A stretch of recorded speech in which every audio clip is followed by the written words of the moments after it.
Bonjour, je me présente, je m'appelle Sylvain Conchon, je suis responsable opérationnel à la société Conix. Et en fait, là, je vais intervenir aujourd'hui pour vous présenter quelques activités que je mène. Vous allez voir une ouverture à la fin du support sur des activités un petit peu de recherche. Donc là, c'est une application de ces activités de recherche dans le domaine de la sécurité physique. Alors, c'est une présentation qui sera résolument méthodologique, et donc on va illustrer quand même avec un retour d'expérience que vous allez découvrir en même temps que la présentation. Je remercie infiniment Orange et tout particulièrement les personnes qui sont citées ici, Denis Mangin et Laurence Marchal. Ils ont été cités parce qu'ils m'ont autorisé à les citer et à être, on va dire, mentionnés dans la présentation. C'est grâce à eux qu'on a pu, on va dire, faire se rencontrer les deux domaines et avoir une étude de cas qui fonctionne. Donc je les remercie infiniment. Ils ne sont pas là, mais ils sont joignables. Je vous propose un petit préambule. On va commencer par un constat. Enfin, plus exactement par 4 constats. Alors, vous voyez l'iconographie, une iconographie qui n'engage que moi. À gauche, la sécurité de l'information, et à droite, la sécurité des biens et des personnes. On constate, on a on va dire une maturité assez importante, j'allais dire une maturité rare sur les méthodologies d'analyse de risque dans le domaine SSI. Je simplifie le domaine sécurité de l'information dans le domaine SSI. Premier constat.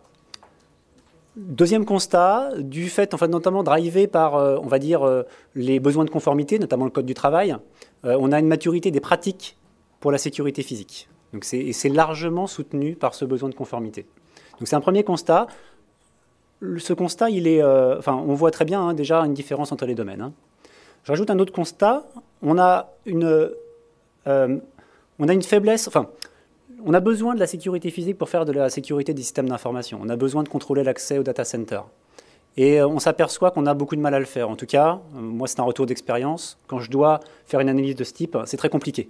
Donc j'ai besoin des spécialistes pour ça. Et ça, c'est un constat issu de mes homologues de la sécurité des biens et des personnes. On a des difficultés à exprimer le risque dans le domaine de la sécurité des biens et des personnes. Donc on voit finalement qu'on a les défauts de ces qualités et on va essayer de faire converger les domaines, en termes méthodaux en tout cas, pour essayer d'arriver à nos fins. Donc l'ordre du jour est le suivant, du moins le cahier des charges est le suivant.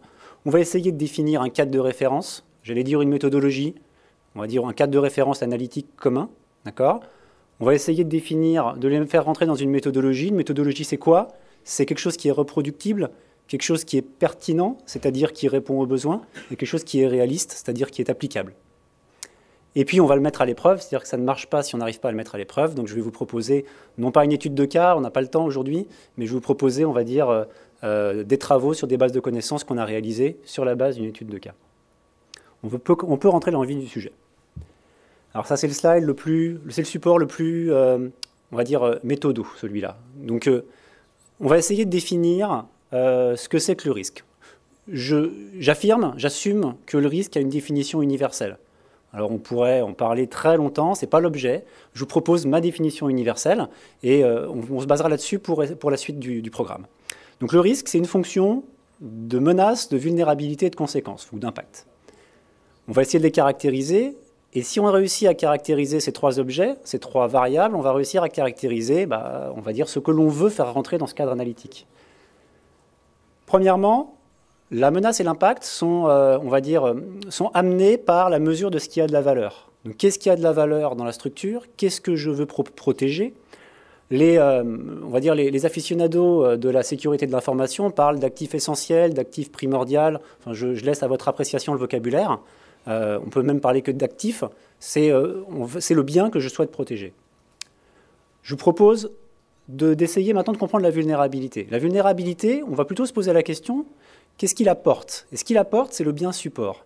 Ça veut dire quoi, tout ça? Ça veut dire que si j'ai identifié dans mon périmètre mes biens essentiels et mes biens supports, je vais être capable de caractériser, sous réserve d'avoir un cadre analytique cohérent, de caractériser mes menaces. Je vais être capable de caractériser mes vulnérabilités. Si j'ai caractérisé mes menaces et mes vulnérabilités, je suis tout près de mon scénario de risque. Donc, vous le voyez, on arrive tout doucement.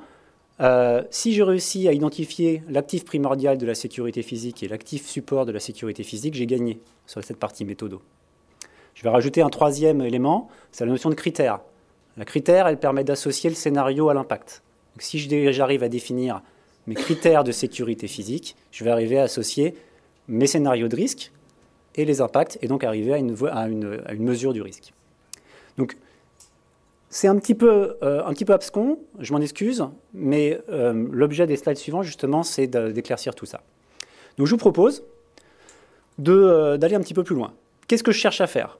Identifier les actifs primordiaux du domaine sécurité physique, identifier les actifs en support du domaine sécurité physique, identifier les critères de sécurité physique, puis identifier les menaces et les vulnérabilités qui seront des bases de connaissances dans le domaine. On a choisi un cadre de référence qui est ISO 27005, on aurait pu choisir n'importe quel cadre de référence, n'importe quelle méthode, on aurait pu choisir MEHARI, on aurait pu choisir EBIOS, on aurait pu choisir une méthode américaine, toutes les méthodes sont les mêmes. On va commencer par une correspondance du vocabulaire. C'est comme ça qu'on a travaillé avec les experts de la sécurité des biens et des personnes. D'accord? Donc déjà, dans le vocabulaire, d'ailleurs le vocabulaire de la sécurité des biens et des personnes, il est beaucoup plus imagé, il est beaucoup plus compréhensible que celui du vocabulaire SSI. On parle, l'actif primordial, c'est un objet de risque. On voit bien, c'est bien ce qui porte le risque, qui porte l'impact en réalité, et c'est bien un objet de risque. L'actif en support, c'est une cible. Alors là, on comprend bien. L'actif en support, il porte des vulnérabilités. La cible, c'est ce que je vais viser pour essayer d'en exploiter les vulnérabilités. Donc là, pour le coup, le vocabulaire est plutôt cohérent. Un actif primordial est parfois un actif en support dans la sécurité de l'information. Un objet de risque est souvent une cible dans la sécurité de l'information. Alors je m'explique. Dans la sécurité de l'information, on va avoir énormément d'intangibles en termes d'actifs primordial. On va vouloir protéger des informations ou des processus. Ce sont beaucoup d'intangibles. Dans la sécurité des biens et des personnes, on va vouloir sécuriser beaucoup de tangibles, des biens meubles, des personnes. Ces personnes-là sont aussi des cibles. Donc ce sont à la fois des cibles et des objets de risque. Je vous propose de le voir justement en essayant de construire les bases de connaissances, en essayant de construire les modèles de bases de connaissances. Les objets de risque, dans le domaine de la sécurité de l'information, sont des informations et des processus. Vous avez vu, j'ai commencé à utiliser le vocabulaire de la sécurité physique pour se l'approprier. Je n'ai pas mis actif primordial, j'ai mis objet de risque. D'accord? Donc c'est ce que je veux protéger dans la sécurité de l'information, information, processus. C'est toujours, ou presque toujours, intangible. Ce que je veux protéger dans la sécurité physique, c'est normé, justement. C'est normé, il y a des travaux qui existent, des travaux qui sont issus notamment du CNPP, le CNPP, Centre national de prévention et de protection, et c'est normé. On va le voir ici, les biens essentiels de la sécurité physique, les personnes, ça va de soi, les biens meubles et les biens immeubles. Je vous renvoie à vos contrats d'assurance pour voir ce que c'est qu'un bien meuble avec un bien immeuble. Une table est un bien meuble parce que je peux l'emporter sous le bras. Une porte est un bien immeuble parce que je ne peux pas l'emporter sous le bras. Et des flux. Les flux, là, on est un peu à la limite, on est un peu dans l'immatériel. Il y a 5 types de flux qui sont identifiés. Encore une fois, c'est normé au sens de la sécurité physique. On a les flux d'énergie, les flux de matière, les flux de personnes, les flux financiers, les flux d'informations. Alors, la question s'est posée sur les flux d'informations avec les experts de la sécurité des biens et des personnes, qui est un peu à la limite, que finalement la sécurité physique a du mal à traiter. Néanmoins, tous les autres flux rentrent dans le domaine de la sécurité des biens et des personnes. Je vous propose de passer au suivant. On va essayer de caractériser les cibles. Les cibles de la sécurité de l'information, en fait, très souvent, c'est la sécurité des systèmes d'information. On les connaît, ce sont l'ensemble des supports de l'information. Donc, je suis un bien support de la sécurité de l'information. L'ordinateur qui est là aussi est un bien support de la sécurité de l'information. Par contre, je vais protéger les informations qu'il contient. Dans la sécurité physique, mes cibles sont mes objets de risque. C'est-à-dire que je vais les définir de la même manière. Donc on a une bijection complète entre les cibles et les objets de risque dans le domaine de la sécurité physique, ce qui n'est pas du tout le cas dans le domaine de la sécurité de l'information. On a des bases de connaissances existantes dans la sécurité de l'information, d'ailleurs certaines plutôt bien faites, enfin d'ailleurs la plupart plutôt bien faites. Les bases de connaissances de sécurité physique restent encore à construire. On a quelques tentatives, on a quelques cadres de référence qui existent. Il y a quand même beaucoup de travail pour les construire. On va vous proposer une petite méthode juste derrière.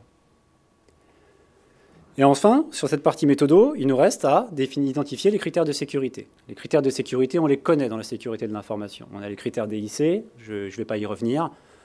On a un certain nombre d'autres critères qui sont des critères, moi je les trouve souvent composites, on ne va pas rentrer dans l'éternel débat, est-ce que la traçabilité est un critère ou est un critère à part entière ou un critère composite. Ce n'est pas l'objet, chacun a son propre avis, néanmoins, on les identifie comme des critères, ce que l'on peut utiliser pour se faciliter la vie. Dans la sécurité physique, là, c'est beaucoup moins normé. Donc on a fait un travail avec les experts de sécurité des biens et des personnes, qui a été drivé par la méthodo. La méthodo, c'est qu'est-ce que je crains sur mes actifs essentiels, sur mes objets de risque. Je crains, plus exactement, on peut exprimer un scénario par l'atteinte à un critère sur un bien essentiel. Donc, je vous donne un exemple. Atteinte à la confidentialité d'une information. On a gardé le même vocabulaire, atteinte à, on a identifié les critères qui vont bien, et après, on a échantillonné les objets de risque. Atteinte à la disponibilité du bien meuble, ou à la disponibilité de la personne. Alors c'est exactement ça, c'est-à-dire que la sécurité physique, elle va chercher à faire en sorte que les issues de secours, elles soient accessibles. La sécurité des biens et des personnes, elle va chercher à garder les personnes intègres physiquement. Et on a retravaillé un petit peu ces critères-là, et les critères qui sont écrits sont quasi exhaustifs de ce que l'on a pu travailler dans le domaine de la sécurité des biens et des personnes. On a rajouté le critère de conformité qui est un critère à part entière. Dans la sécurité physique, le critère de conformité n'est pas un critère composite. À partir de ces travaux-là, on va dire, une espèce de cadre de référence qui commence à prendre forme. Ce cadre de référence, on ne pourra le travailler avec que si on réussit à le peupler. Donc, il faut le peupler avec, on va dire, une base de connaissances d'objets de risque et de cibles. Et il faut le peupler avec une base de connaissances de ce qui va nous permettre de construire les scénarios. Ce sont des bases de connaissances, ce sont les mêmes qu'on utilise dans la sécurité de l'information. On va parler, dans la sécurité de l'information, on va parler de divulgation, on va parler de sinistres physiques, on va parler d'énormément de choses. Et ça, ce sont autant de menaces que l'on doit caractériser au titre de la sécurité physique. Donc, les travaux sont les suivants. Identifier des menaces par catégorie. On va identifier les menaces propres à la sécurité physique et on va les catégoriser. Et ensuite, chaque menace s'applique cherche à porter atteinte à un critère sur un objet de risque. Donc si on veut une base de connaissances complète, il faut une liste de menaces et il faut associer chacune des menaces, ou plutôt instancier chacune des menaces à un critère et à un objet de risque. Alors c'est un petit peu, sans exemple, c'est un petit peu abscon. Je vous propose un petit extrait de base de connaissances juste après. Où est-ce qu'on va aller chercher ces éléments-là? On va aller chercher, on va dire, ces bases de connaissances, on va les construire à partir des référentiels du domaine. Donc notamment, je cite encore les travaux du CNPP, qui sont très riches. Ils ne sont pas organisés comme ça pour identifier les menaces, mais ils sont très riches. Je cite des bases de connaissances des référentiels sécurité de l'information, ils ne sont pas exhaustifs au regard de la sécurité physique, mais ils sont utilisables dans le cadre de la sécurité physique. Donc on va aller chercher des menaces, sécurité de l'information applicables à la sécurité physique, et on va appliquer des pratiques de bon sens. Tout simplement, des pratiques de bon sens qu'on applique avec les experts de la sécurité des biens et des personnes. C'est indispensable. Alors je vous prie d'excuser ce support qui est pas très lisible, mais en fait c'est le résultat des travaux faits avec Orange.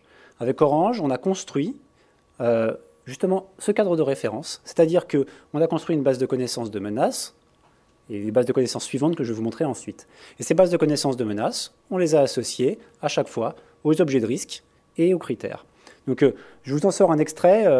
Ce sont alors je vais vous les lire pour ceux qui sont un petit peu loin. Des menaces de niveau 1, vol, agression, dégradation, incendie, pollution, événements majeurs, sinistres majeurs. On a une quarantaine de menaces types qui sont, on va dire, réputées exhaustives.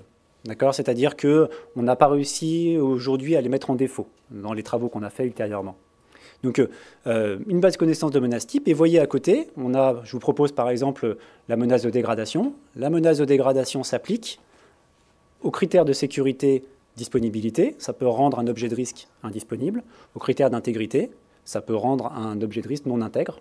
Un mur non intègre, c'est un mur dans lequel il y a un trou, tout simplement.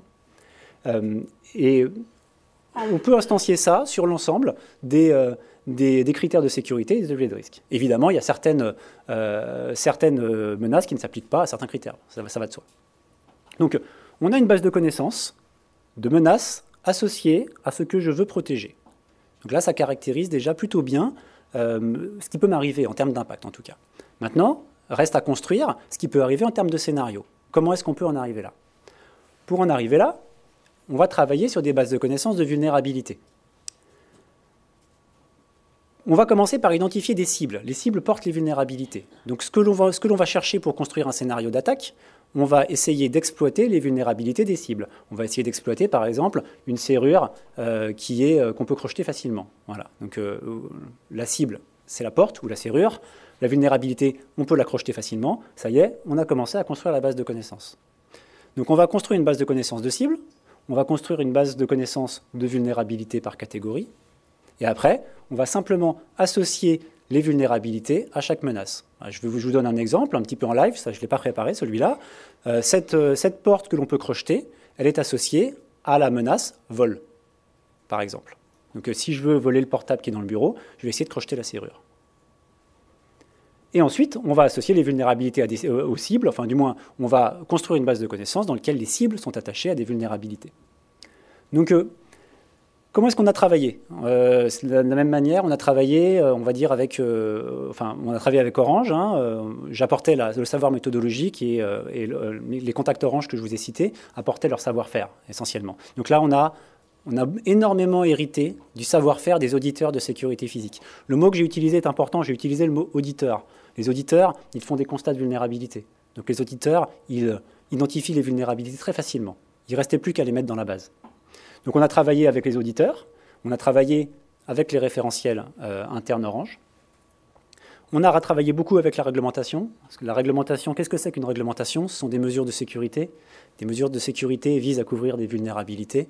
Et les vulnérabilités, on les associe très facilement à des cibles. Donc du coup, il y a un travail conséquent pour identifier ces bases de connaissances, mais le travail est simple. On arrive à quoi? On arrive à une base de connaissances de cibles. Si je ne me trompe pas, à peu près 70 cibles. 70 cibles. Là, je vous ai extrait les cibles de niveau 1. Les cibles de niveau 1, dans la catégorie des biens immeubles, on va identifier des sites, des bâtiments, des locaux.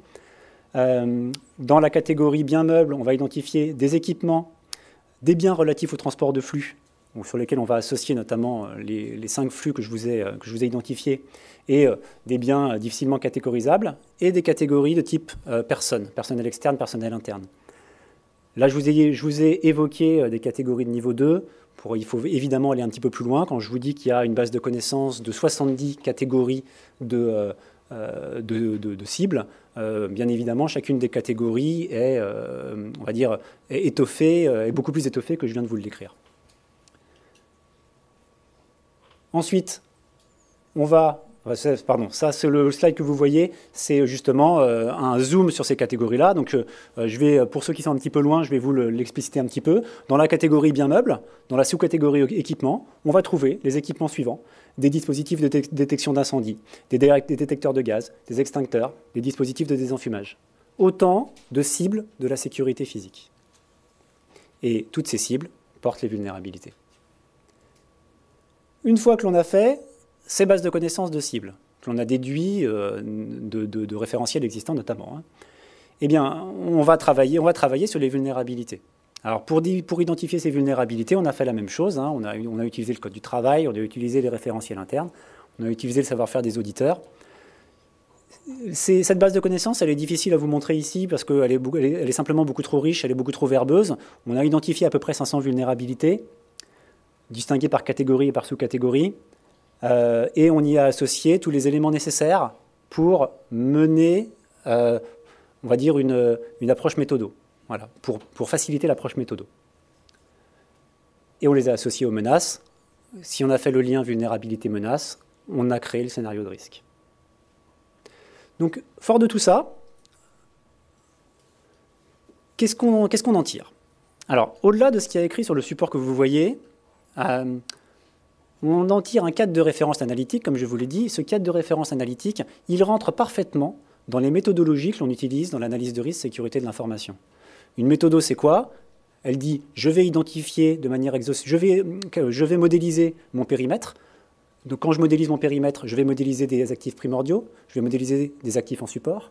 Et maintenant, je vous transpose la méthodologie avec le vocabulaire sécurité des biens et des personnes. Je vais modéliser mon périmètre, je vais modéliser mes objets de risque, je vais modéliser mes cibles. Donc la méthodologie, elle ne change pas. C'est exactement la même méthodologie. Le cadre analytique qu'on a construit, on l'a construit autour de la méthodologie pour rendre la méthodologie applicable dans un autre contexte. Et une fois qu'on a ça, on va arriver à quoi? On identifie plusieurs bénéfices. Ces bénéfices sont des choses qu'on a discutées avec des experts de sécurité des biens et des personnes. C'est évidemment quelque chose qui est, on va dire, éprouvé. On l'a appliqué sur le terrain. On a eu, si je peux m'exprimer ainsi, un terrain de jeu. Et sur ce terrain de jeu, on a pu confronter la méthodo avec l'audit de terrain qui était fait par les auditeurs de sécurité physique. Qu'a apporté la méthodo? Elle a apporté deux choses. Elle a apporté de la cohérence. C'est-à-dire qu'on a assuré que, avec des scénarios qui ont certes des causes différentes, mais des effets identiques, on avait le même niveau d'impact. Ça paraît évident, surtout quand on vient du domaine de la sécurité de l'information, où l'analyse de risque, c'est un domaine éprouvé. Et pourtant, dans les pratiques de sécurité physique, on va avoir parfois des impacts qui seront identifiés par l'auditeur, parce qu'il n'a pas ce cadre analytique comme différent. Donc ça apporte de la cohérence dans l'analyse. Je vais apporter un deuxième apport de la méthodologie, la notion de complétude. Cause identique, effet différent. Un exemple, un problème dans la détection incendie. Donc ça, c'est la cause. Effet différent, j'ai un impact de conformité et j'ai un impact de sécurité des biens et des personnes. Ces deux impacts sont des impacts différents et sont des impacts de niveau différents. Eh bien, le cadre de référence analytique va me permettre de rationaliser et d'assurer que mes conclusions d'audit de terrain sont complètes. On pourrait même rajouter cette notion de cohérence aussi à ce niveau-là. Et effectivement, le fait de travailler avec une méthodologie, on va dire, écrite, éprouvée, réputée exhaustive, nous permet d'avoir des résultats reproductibles et répétables. Alors ça ne veut pas dire la même chose. Le reproductible, c'est si je la fais faire par quelqu'un d'autre, je vais avoir le même résultat.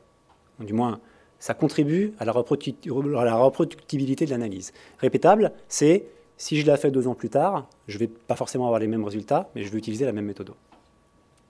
Donc, autant de bénéfices qui ont été constatés sur le terrain. À ce stade, que dire de plus?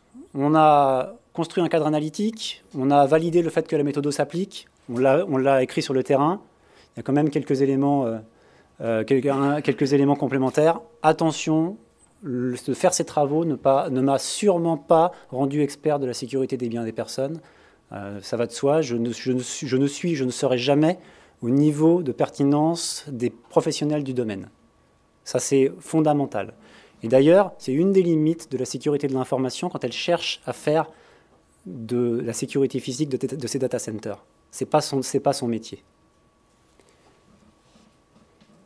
Donc du coup, une fois qu'on a montré ça, ça nous a ouvert l'esprit vers d'autres travaux.